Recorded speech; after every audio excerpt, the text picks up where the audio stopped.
Hey there. So this is my first entry into a video blog I'm thinking about doing, maybe. But it's about my anxiety and how it shows itself in the real world.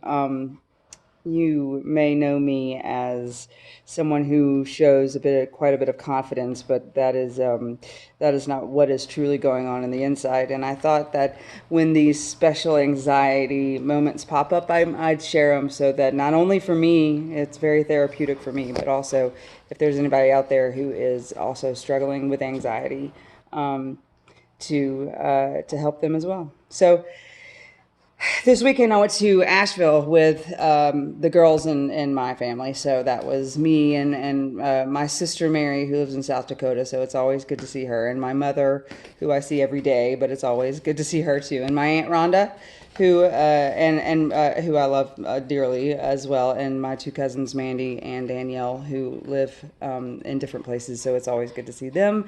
And my Aunt Lisa, who I love seeing always as well. So we all went to Asheville, and it was a great time. I had a wonderful weekend. It was just wonderful, and I thank all of my family members for allowing me to be there as well. But so we went to this cooking class. This is where the anxiety part comes in. 2 years ago, I was diagnosed with colitis, which kind of changed my world. It meant I had to go off of gluten, no more dairy, and sugar. Um, so that happened, and my entire world had to change. So, and it's been difficult. I mean, like a year ago, if I was to be in a group situation like this, I would have gone ahead and eaten whatever we were doing.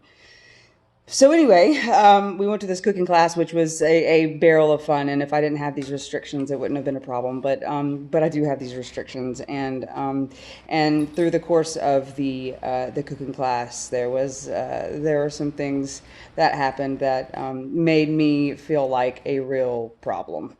Now, my family did not consider me a problem, but I felt that way because there was flour in the stew, and there was dairy and the potatoes, and so essentially I was at this cooking class and I couldn't eat any of what we were making, and Lord have mercy, it looked awesome. So, and like I said, a year ago I probably would have just eaten it and gotten sick and been done with it, but I'm trying to be good because it's just not worth it.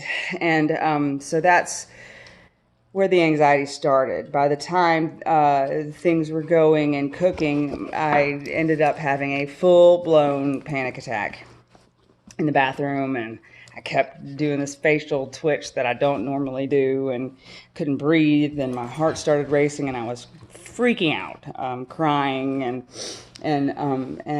so it was for someone who likes to keep a hold of herself and be the life of the party. It was not me, and it was just a way that my anxiety popped its little cute little head up. But yeah, it was an extremely difficult situation for me, but I gathered myself up, and it lasted probably about 30 minutes altogether, and gathered myself and had a delightful smoked salmon and some sweet potatoes. I mean, it ended up very good. But that's how my anxiety pops up, and it's I'm never quite sure how it's going to rear its head. And if I were with different people, it probably would have not reared its head like that. But because they were trying to take care of me, and they were trying to be so sweet and help out and figure out something for me to eat, but it put me in a position where I felt like I was a problem, and that struck my anxiety up, and it was really scary.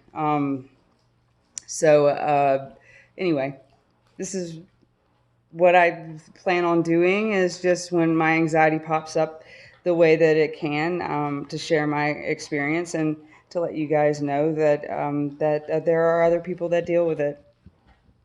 I'm not confident at all, but I put on a good show sometimes.